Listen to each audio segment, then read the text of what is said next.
Bet Aderech, Casa del Camino, presenta en esta conferencia a Rab Mijael Ávila.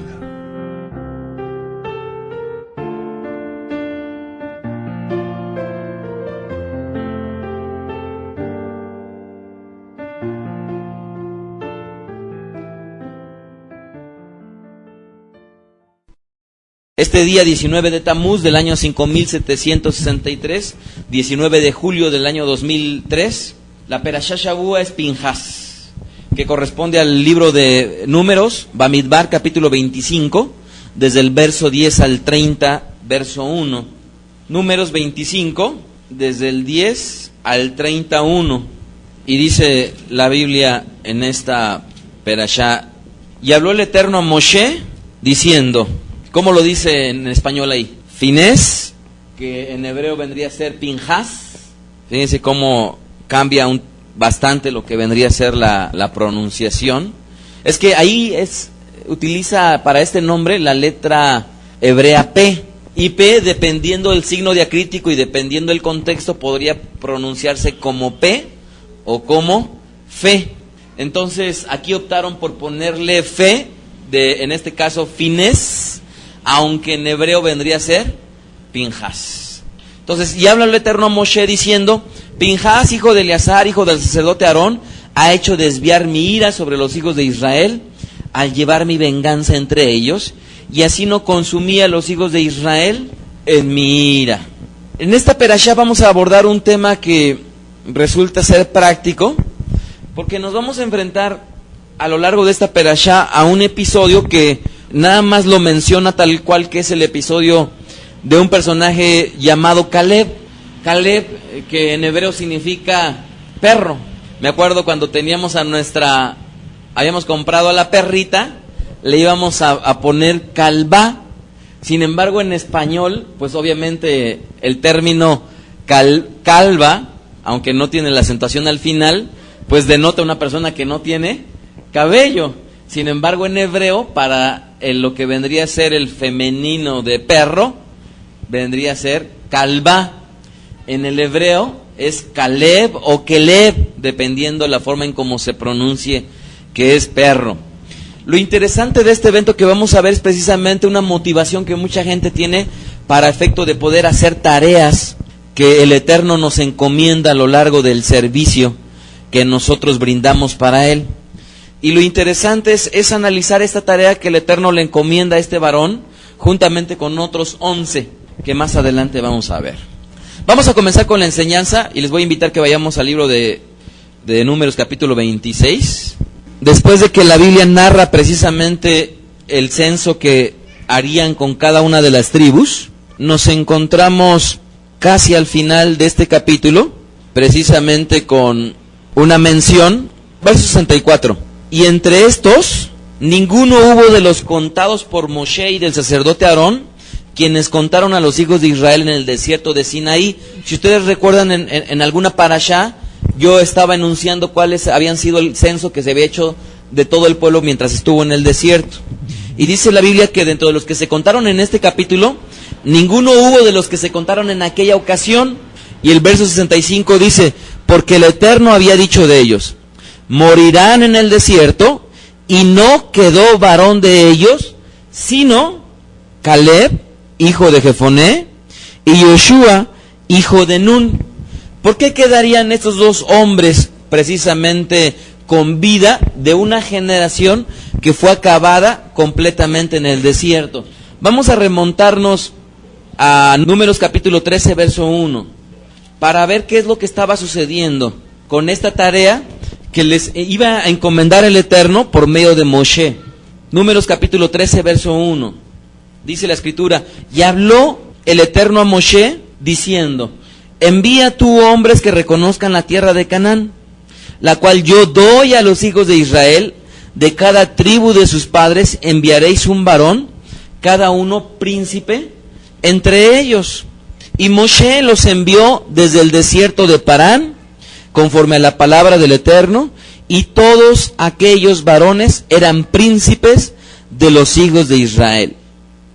Estos son sus nombres: de la tribu de Rubén, Samúa, hijo de Sahur; de la tribu de Shimón, Safat, hijo de Ori, de la tribu de Judá, Caleb, hijo de Jefoné, de la tribu de Isahar, Igal, hijo de Yosef, de la tribu de Efraín, Oshea, hijo de Nun. Miren, este personaje Oshea precisamente corresponde al nombre de Yoshua. Es el mismo personaje, tanto Josué como Oseas es el mismo personaje. Verso 9, de la tribu de Benjamín, Palti, hijo de Rafú, de la tribu de Zabulón, Gadiel, hijo de Sodi, de la tribu de Yosef, de la tribu de Manasés. ¿Por qué dice de la tribu de José y de la tribu de Manasés? ¿Por qué? ¿Por qué no dice de la tribu de José tantos y de la tribu de Manasés tantos? ¿Por qué? José no se constituyó en tribu, entonces... Ok, entonces Manasés aquí se le cuenta, ¿verdad? Y vemos que previamente a la tribu de Efraín, en el verso 8, se le contó precisamente a Yoshua, a Oseas. Y luego dice entonces, verso 10, verso 11, de la tribu de José, de la tribu de Manasés, Gadi, hijo de Susi. ¿Esto qué quiere decir? La explicación que estaba entonces diciendo Yoshua Eleazar era precisamente que José tuvo 2 hijos a los cuales Jacob, su padre, los bendijo. ¿A quién? Efraín y Manasés. Y estos 2 varones, Efraín y Manasés, se construyeron por sí mismos como una tribu, a pesar de que hay veces que las cuentan como parte de la tribu de José. Sin embargo, hay veces que se encuentran individualmente. Entonces, en este caso, a José no se le asigna a un varón, sino precisamente a través de sus hijos de la tribu de Manasés, que en este caso iba a ser Gadi, hijo de Susi. Verso 12, de la tribu de Dan, Amiel, hijo de Gemalí, de la tribu de Aser, Setur, hijo de Mijael, de la tribu de Neftalí, Nabí, hijo de Babsi, y de la tribu de Gad, Jehuel, hijo de Maki. Y luego vean el verso 16. Estos son los nombres de los varones que Moshe envió a reconocer la tierra, y a Oshea, hijo de Nun, le puso Moshe el nombre de Josué. Alguna vez una persona me decía, es que se me hace realmente muy absurdo que en la sinagoga Beda Derech se les cambie el nombre a las personas. Y bueno, esa es una costumbre y es una tradición de nuestro pueblo, que cuando una persona precisamente viene a formar parte de ese pacto, se le asigna su nombre en hebreo. A los varones habitualmente se les asigna a los 8 días de nacidos, cuando tienen su Brit Milá, y a las mujeres cuando se les asigna su nombre hebreo, ¿no? En la presentación, la primera vez que la mujer se para en la sinagoga, es ahí justamente cuando a la mujer se le va a asignar el nombre en hebreo. Y esta es una tradición que vemos bíblicamente. Miren, ¿se acuerdan ustedes cómo a Pedro, cómo se llamaba Pedro? Shimón. Y entonces llega Yoshua y ¿cómo le dice? Ahora te vas a llamar Petros o Kefá, ¿verdad? Y le cambia su nombre porque en realidad lo que estaba viniendo detrás de él era precisamente que a través de ese cambio de nombre, la esperanza de que fuera una vida completamente diferente. Por eso es que en la Keilah tenemos una reglamentación en la cual existe, a través de la presentación, a través del Brit Milá, a través del Bar Mitzvah, a través del Bat Mitzvah, a través de la Tevilá de Teshuvah, cuando alguien se adscribe y se hace miembro de Beda Derech, se le asigna su nombre precisamente en hebreo, tanto a la mujer como al hombre. Así es que todavía los que no tienen su nombre hebreo, ya piensen qué nombre se les asignará. Lo deseable es que en la mayoría de los casos, cuando tienen su equivalente nombre en español, su correspondiente en hebreo, pues se les deje ese nombre, y cuando no, pues tengan la oportunidad de cambiarse el nombre, precisamente con esa esperanza de ese cambio de vida que el Eterno viene a hacer.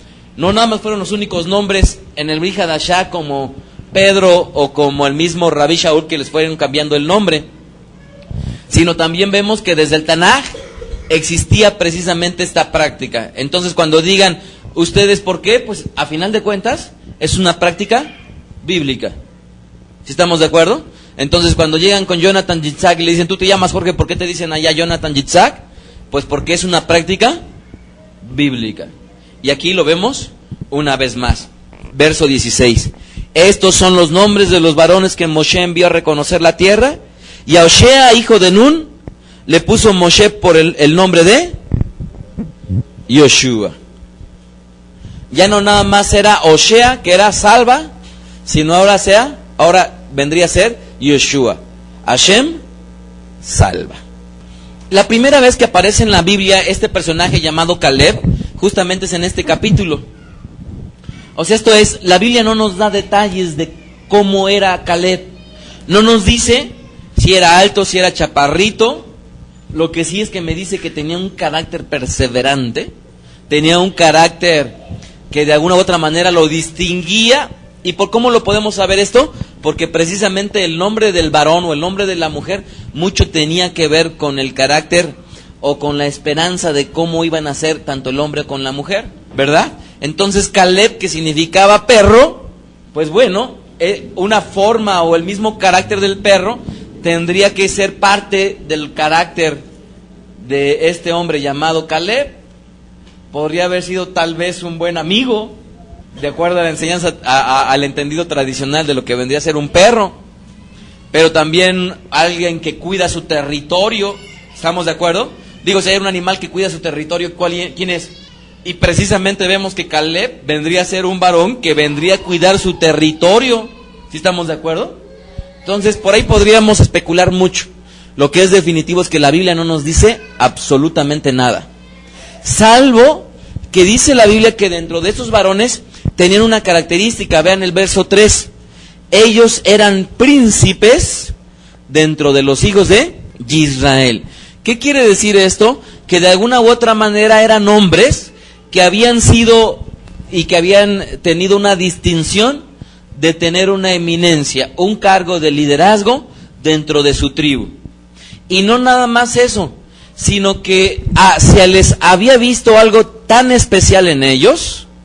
¿Por qué? Porque debían de haber tenido el carácter de líderes, cada uno de ellos, para poder haber sido puestos delante de las tribus. Y no nada más eso, sino que tuvieron la fortuna de trascender históricamente. ¿En qué sentido? Tomaban a 12 varones y estos 12 varones vendrían a indagar, a inspeccionar la tierra prometida que Hashem les daría. ¿Sí estamos de acuerdo? ¿Cuántos más 12 vienen? Son 12 tribus, 12 apóstoles, ¿se acuerdan ustedes? Entonces tiene que ver mucho este numerito 12 con una enseñanza espiritual que hay de por medio. Porque la gente dice, bueno, es que fueron 12 apóstoles. Pues sí, el hecho de que hayan sido 12 no es fortuito, sino tiene una razón de ser. Aquí nos encontramos a 12 espías o meragelim, que son enviados precisamente a indagar la tierra. Entonces, verso 3, ya vimos cómo es que precisamente eran varones que tenían cierto grado de honor. Sin duda alguna eran varones valientes y esforzados que les encomendarían una tarea importante. Ahora, es bueno que muchas veces cuando leamos la Biblia nos metamos en ella a tal grado que podamos decir, bueno, ¿yo qué puedo poner en práctica de este pasaje? Porque muchas veces se comete el error de leer la Biblia y de no considerar en qué forma práctica podemos utilizarla. Aquí la semejanza que cada uno de nosotros podemos tener con Caleb es una. A él están encomendando una tarea tal como a nosotros, delante del Eterno, nos podría él estar encomendándonos una tarea. Muchas veces la gente dice, pero no me lo está diciendo Hashem. Pues a ellos tampoco se los estaba diciendo Hashem. ¿Sí están ustedes de acuerdo con ello? O sea, esto es, la voluntad de Hashem se la dice a Moshe, pero ellos nunca directamente Hashem les dice, vayan ustedes, tú y tú, a reconocer la tierra. No es cierto. Sino ellos reciben la tarea por parte de un hombre, en este caso, Moshe. De tal manera que podemos nosotros decir que cuando a nosotros se nos encomienda una tarea, muchas veces va a ser una tarea directamente del Eterno, a pesar de que sea el hombre el cual se las asigne. ¿Sí estamos de acuerdo? Entonces, Caleb, ¿en qué se parece a nosotros? En que cada uno de nosotros, en mayor o en menor medida, más visible o menos visible, de alguna u otra manera, nos encomienda a Hashem tareas. Muchas veces la quisiéramos escuchar directamente de su boca, pero muchas veces no es posible. Y cuando no es posible, es el hombre, en este caso, el que lleva el liderazgo, Moshe Rabbeinu, Moshe el rabino, el que les encomienda la tarea, igual como cualquiera de nosotros pudiera tener una tarea encomendada por un hombre visible. Entonces, partamos de la base que esa tarea es una tarea de la cual cada uno de nosotros puede salir airoso o no. Y es la misma precisamente que se le encomienda a este varón. Capítulo 13, verso 21. ¿Cuál es el resultado de esa tarea? Dice la Biblia en el verso 21. Y ellos subieron y reconocieron la tierra, desde el desierto de Sin hasta Rehob, entrando en Hamat, y subieron al Negev y vinieron hasta Hebrón.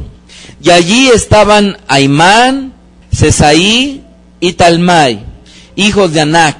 Hebrón fue edificada 7 años antes de Zoán en Egipto, y llegaron hasta el arroyo de Escol, y de allí cortaron un sarmiento con racimos de uvas, el cual trajeron 2 en un palo. Imagínense qué tamaño de ese racimo, que 2 varones tuvieron que haberlo cargado. ¿Cuántos guacales de uvas se podría aguantar un hombre? ¿2? ¿Cuántos crees, Aarón? ¿2?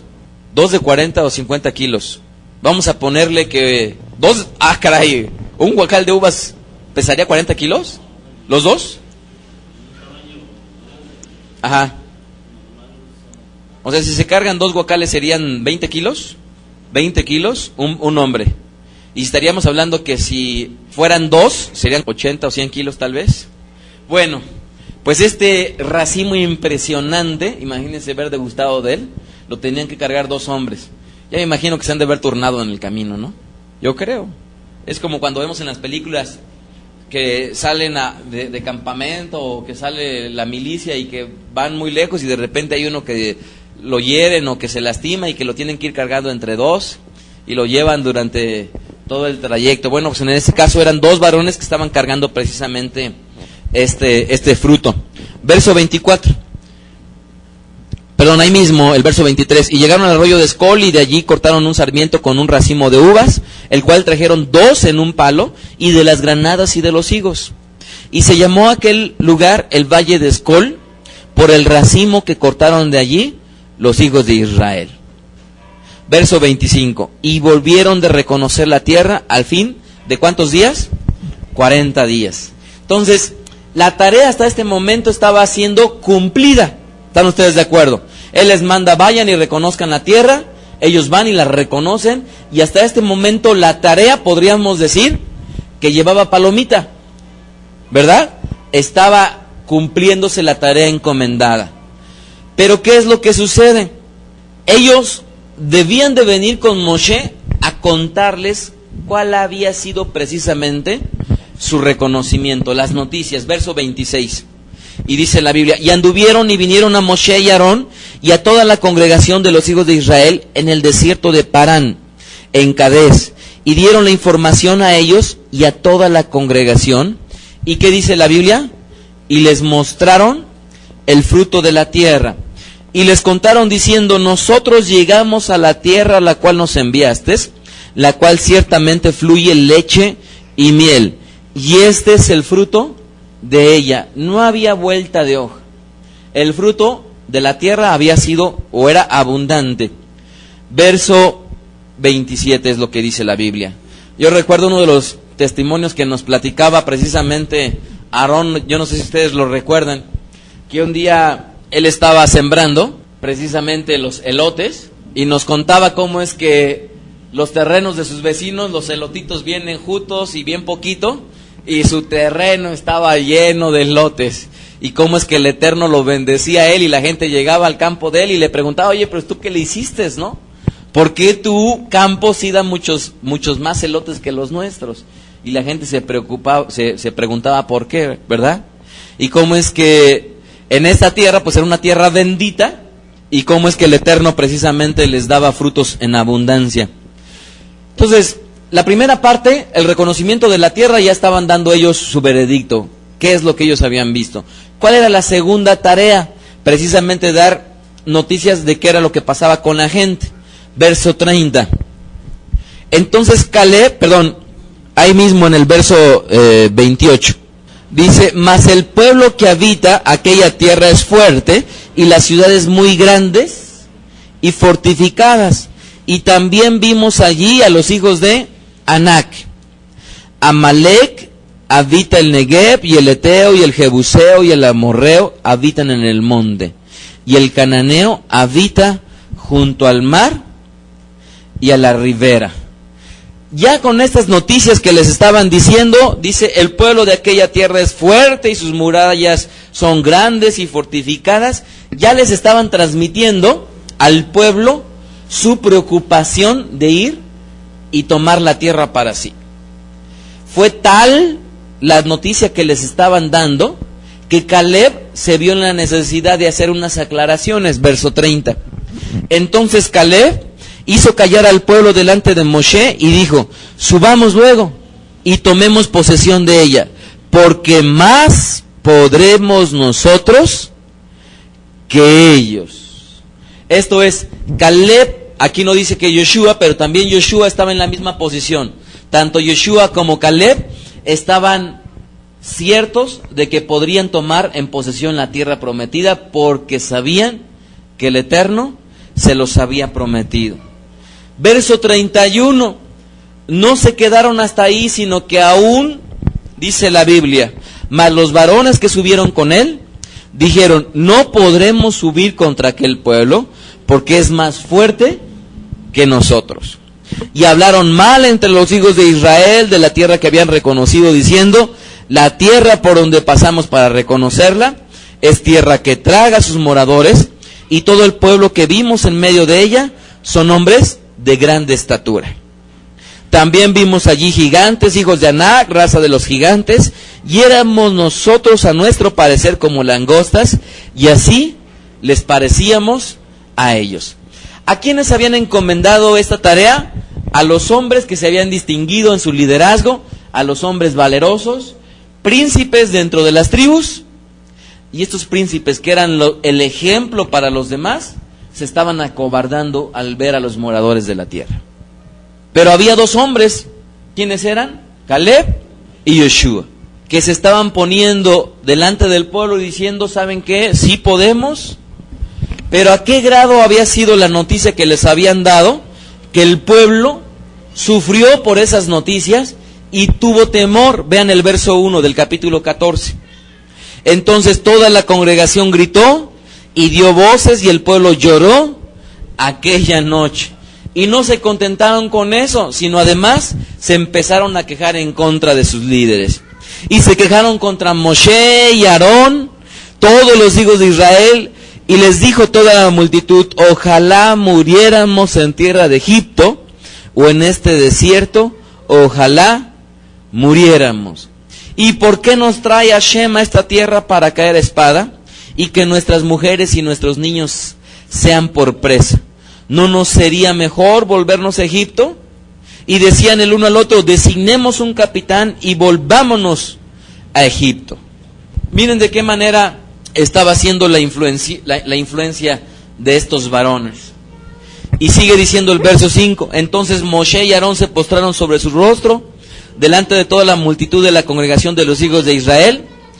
Verso 6, y Yoshua, hijo de Nun, y Caleb, hijo de Jefoné, que eran de los que habían reconocido la tierra, rompieron sus vestidos y hablaron a toda la congregación de los hijos de Israel, diciendo, la tierra por donde pasamos para reconocerla, es tierra en buena manera.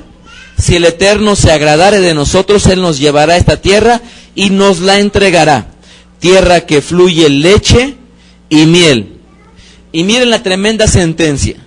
Por tanto, no seáis rebeldes contra Hashem, ni temáis al pueblo de esta tierra, porque nosotros los comeremos como pan. Su amparo se ha apartado de ellos, y con nosotros está Hashem. No les temáis. Entonces toda la multitud habló de apedrearlos, pero la gloria del Eterno se mostró en el tabernáculo de reunión y a todos los hijos de Israel. Miren bien cómo es que, a qué punto estos varones influenciaron al pueblo, hasta tal punto de que el pueblo temió por su vida y decidieron ellos no hacer nada, decidieron ellos no batallar en contra precisamente de aquellos hombres que los habían visto como gigantes, pero que estaban siendo amedrentados precisamente por esta situación de los 10 que se acobardaron al momento. Sin embargo, Caleb y Yoshua se mantenían expectantes y querían ellos precisamente seguir en esa tarea que Hashem les había encomendado. Ahora, la pregunta es, ya a ellos les habían encomendado una tarea. ¿Cuál había sido el resultado de esa tarea? Me pregunto yo. De esos 12, la tarea final, solamente 2 de ellos la iban a pasar.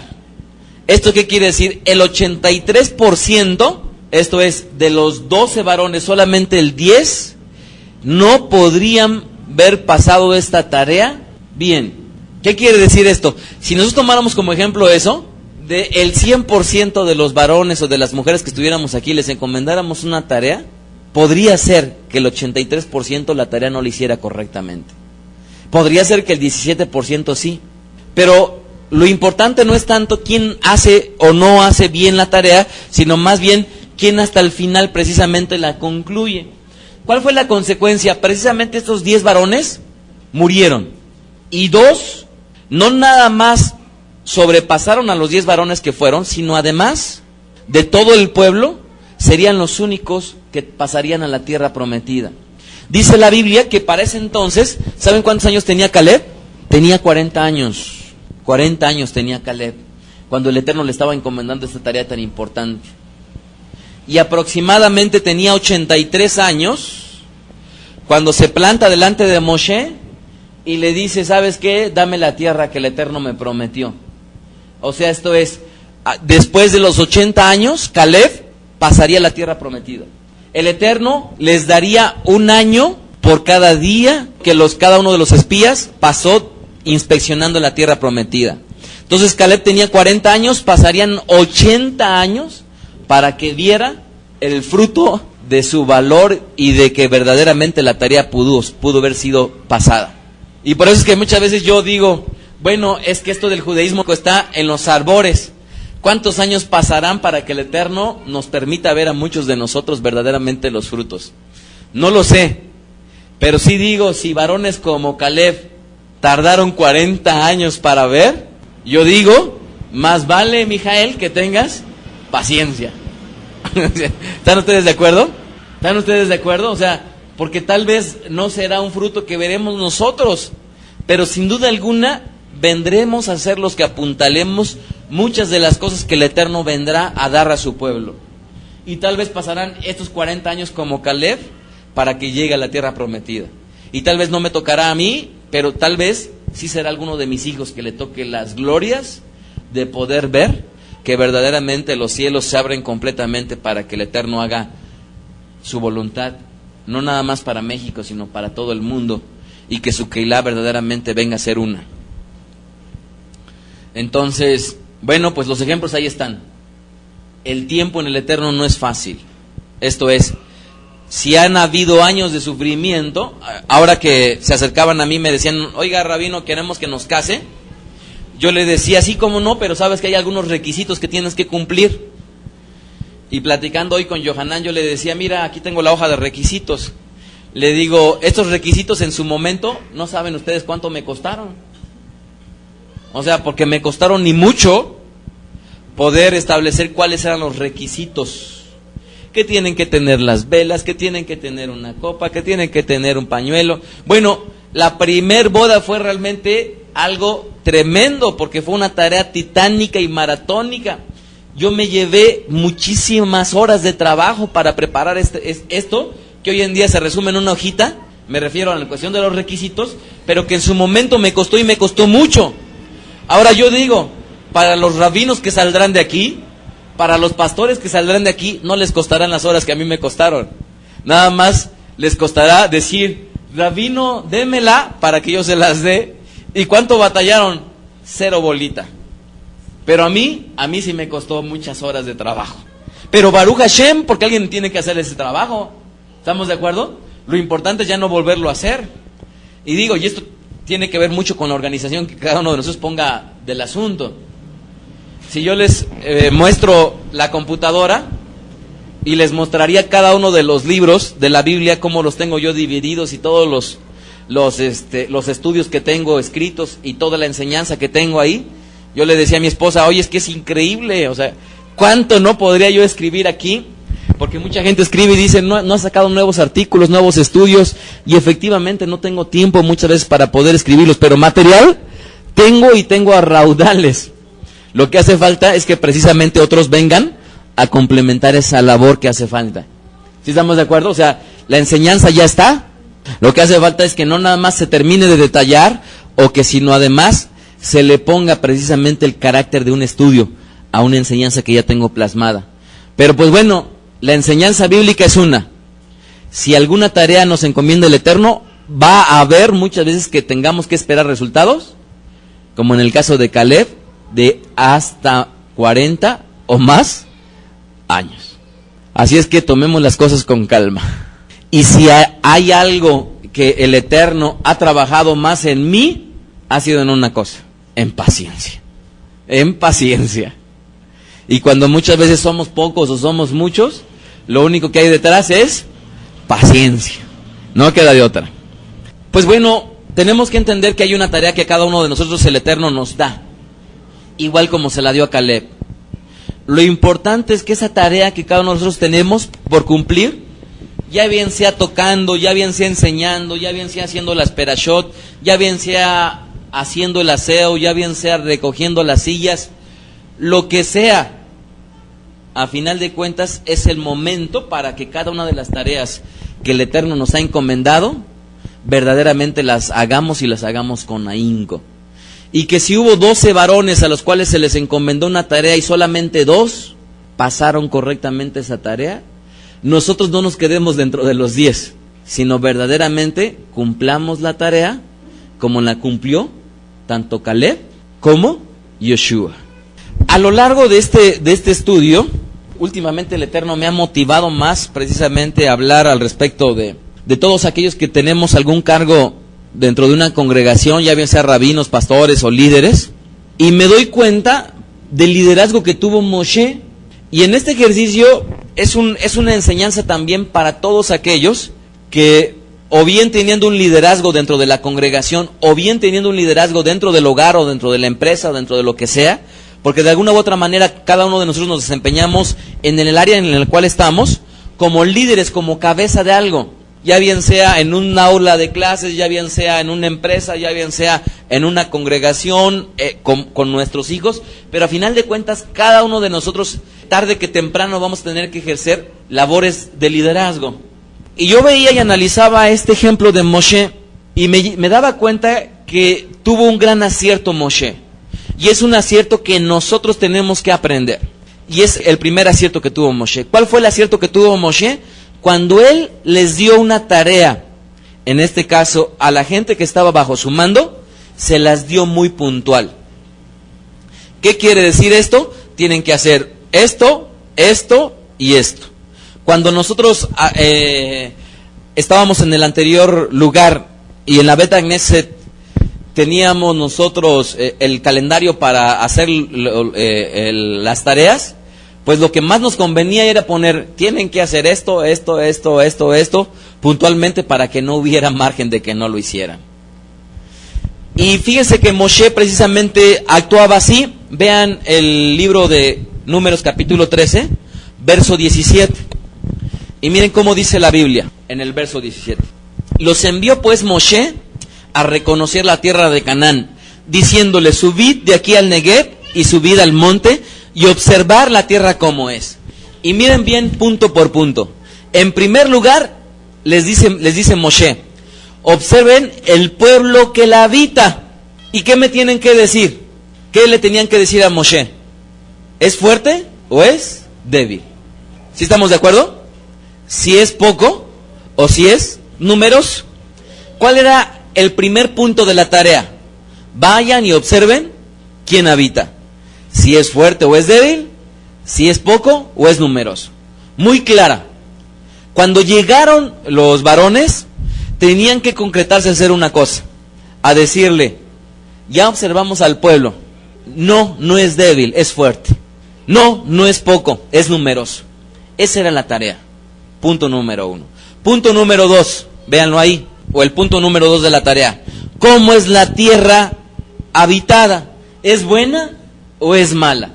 De tal manera que esos 10 debieron de haber llegado diciendo, ¿es buena o es mala la tierra habitada? Punto número 3. ¿Cómo son las ciudades habitadas? ¿Son campamentos o plazas fortificadas? ¿Qué debieron de haber venido a decir esos 12? Muy sencillo. Mira, en aquella parte son plazas fortificadas, en esa otra parte son campamentos, y se debieron de haber delimitado a decir, así son. Cuarto punto, ¿cómo es el terreno? ¿Es fértil o es estéril? ¿Si en él hay árboles o no? Si se fijan, son 4 sencillos puntos. Miren, y es el más grande error que cometemos nosotros como padres hacia nuestros hijos.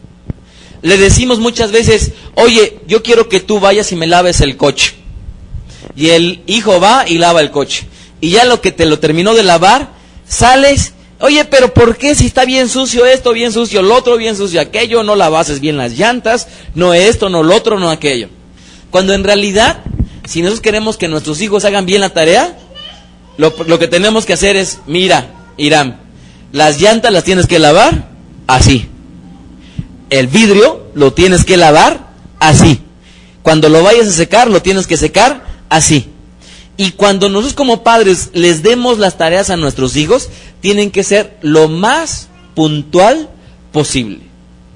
Y Moshe, que era un buen líder, cuando les daba la tarea, se las daba muy puntual. Fíjense bien que fueron 4 puntos, no dice ahí punto número 1, pero lo vemos inferido muy claramente. ¿Sí lo ven? Primer punto era, el pueblo que la habita es fuerte o débil, es poco numeroso. 2, ¿cómo es la tierra habitada? ¿Buena o mala? 3, ¿cómo son las ciudades habitadas? ¿Son campamentos o plazas fortificadas? 4, ¿cómo es el terreno? ¿Es fértil o es estéril? ¿En él hay árboles o no? Así es que si le vas a decir a tu hijo, oye, ve por la olla que está allá arriba, le tienes que decir, la olla que está allá arriba está en el segundo entrepaño, detrás de la cobija de no sé qué, para que eso te evite corajes. ¿Por qué? Porque muchas veces estamos pidiendo cosas que nuestros hijos no pueden ser adivinos para traérnoslas o dárnoslas. De tal manera que cada uno de nosotros en el ámbito que nos desempeñamos, si queremos ser buenos líderes, necesitamos dar instrucciones muy precisas. ¿Cómo? Muy precisas. ¿Sí estamos de acuerdo? Es la primera tarea de un buen líder. Ahora, así como aprendemos cosas buenas de Moshe, hay algo que hizo mal Moshe, y se los voy a demostrar. ¿Qué fue lo que hizo mal Moshe? Hizo 2 errores, a mi juicio, Moshe. El primer error que cometió Moshe es que en lugar de haberles recibido la tarea, les permitió que hablaran más allá de la tarea. Les debió de haber dicho, ¿cómo es la tierra? Ok. ¿Cómo es la gente? Ok. ¿Cómo son sus ciudades? Ok. ¿Cómo es? Ok. Pero en lugar de hacerlo así, cuando llegan, los otros dicen, ¿sabes qué? La tierra es verdaderamente tierra de leche y miel, sus habitantes son fuertes, y hasta ahí se debió de haber quedado todo. Pero no, Moshe les permitió y cometió el error de que siguieran hablando. Y entonces los demás dijeron, además son raza de gigantes, no podemos contra ellos. Y empezaron a infundirle temor al pueblo. Les pregunto yo, ¿qué hubiera sucedido si Moshe les pide la tarea y les dice, ya no quiero saber más? Lo que les pregunté, ya lo contestaron. Les pregunto yo, ¿ustedes creen que el pueblo se hubiera quedado postrado? Seguramente no. El segundo error que comete Moshe, ¿saben cuál fue? No fue discreto Moshe. Moshe recibe de parte de Hashem la tarea y se las encomienda a ellos, juntamente con Aarón. Y en lugar de que la tarea vinieran los 12 y se la dijeran a Moshe y Aarón, no se las dijeron a ellos 2. ¿A quiénes se las dijeron? A Moshe, a Aarón y juntamente a toda la congregación. Segundo gran error de un buen líder, Moshe. Y esto es algo que también tenemos que aprender. No nada más a recibir puntualmente las tareas, sino además a ser discretos. ¿Cuántas veces no estamos como padres platicando de algún asunto, de algún problema de adultos y están nuestros hijos escuchando. ¿Estamos de acuerdo? ¿O cuántas veces no les estamos pidiendo precisamente un reporte a alguien y en lugar de tener discreción no nos damos cuenta que nuestros hijos están ahí y ellos están formando parte y están escuchando de cosas que no se tendrían que enterar? El segundo gran error de Moshe fue justamente eso: ver permitido que la congregación lo oyera. Y les pregunto yo, si Moshe les hubiera recibido nada más la tarea, 1, 2, si Moshe después de haber recibido nada más la tarea, lo hubiera hecho en privado, por supuesto que el pueblo hubiera entrado. Y les voy a demostrar por qué. Porque de esos 12, cada uno de ellos hubiera ido a su tribu. Y si tal vez uno de ellos, bien asustado, les hubiera dicho a los que estaban a su lado que no, que era una raza difícil de vencer, etcétera, etcétera, etcétera, hubieran sido pequeños fuegos que Moshe bien pudo ver acallado. Pero ¿cómo lo pudo ver acallado si ya estaba toda la congregación escuchándolo? Ya era imposible. El temor ya había sido impregnado en cada una de las personas y por lo tanto difícilmente la gente pudo ver dejado influenciarse por aquellos que venían precisamente a atemorizarles. Entonces miren, como padres de familia, no nada más como rabinos o como pastores, sino como cada uno de nosotros en los puestos que nos desempeñemos, tenemos que aprender de esto. Cuando deleguemos tareas, tienen que ser lo más puntuales posibles.